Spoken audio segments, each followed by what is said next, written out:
내가 믿는 건 내 가슴뿐이야. 난 내 젖가슴이 좋아. 젖가슴으론 아무것도 죽일 수 없으니까. 제가 이렇게 책을 읽으면서 막 기가 빨리고 피폐해지는 기분을 느낀 책을 또 요즘같이 더운 날 밤에 서늘하게 읽으실 수 있을 겁니다.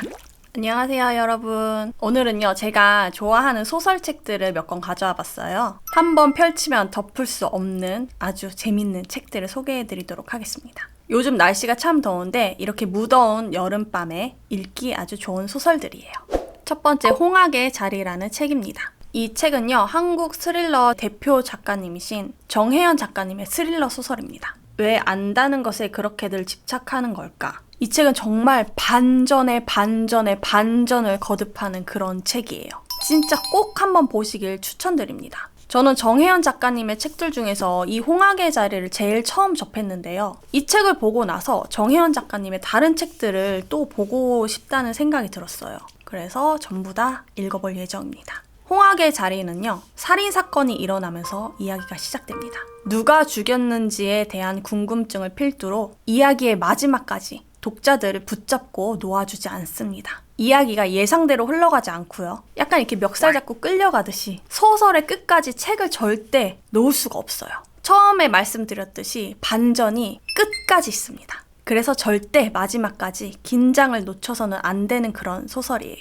사실 스포가 될까봐 제가 자세한 이야기를 못 드리고 있어요. 어떤 말을 해도 이 책에 스포가 될 수 있습니다. 이 홍학의 자리를 보실 의향이 있으시다면요. 절대 아무것도 검색하지 마시고 보시는 것을 추천드립니다. 스포 당하는 순간 그냥 끝이에요. 끝. 그러니 하루라도 빨리 이 책을 읽는 것이 좋은 방법이겠죠.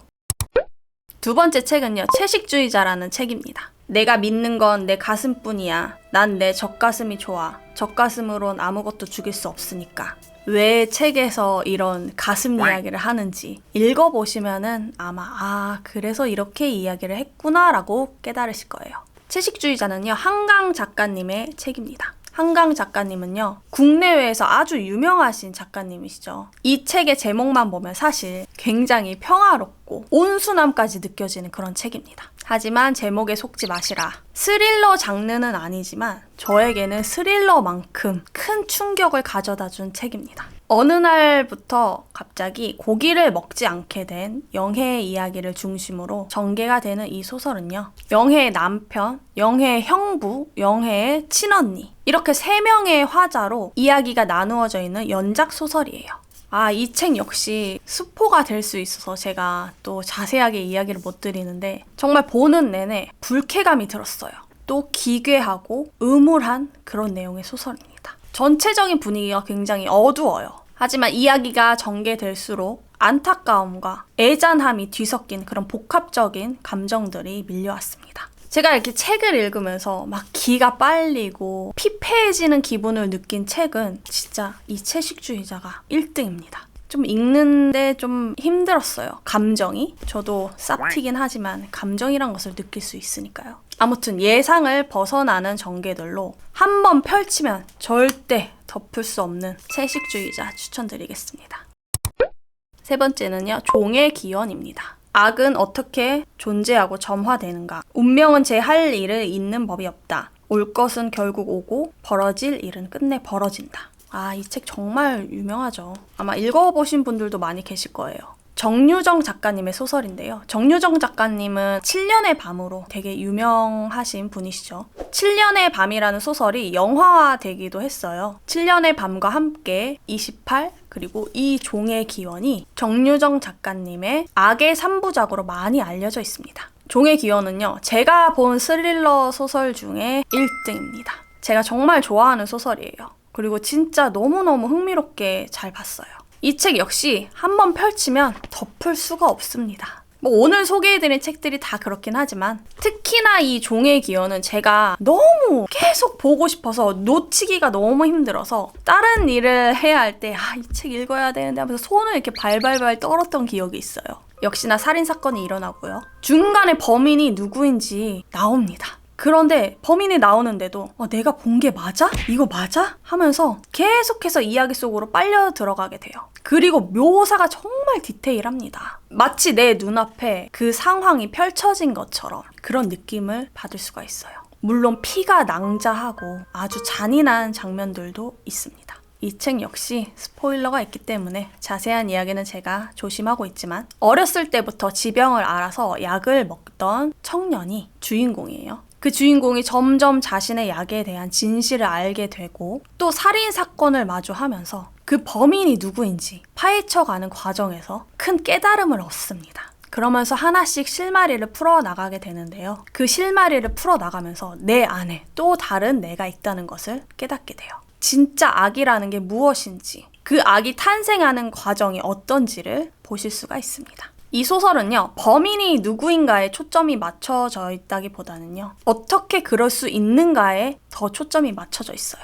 애시 당초 범인이 누구인지 알고 있는데 그 과정을 내가 이해하고 있는 것 같은 순간 스스로에 대한 경계심도 들 수 있고요. 아, 생각보다 악의 겉모습은 평범하구나. 누구나 내면에는 악이 존재하고 있겠구나. 다만 그것을 행동으로 옮기지 않을 뿐. 이런 생각이 들었어요.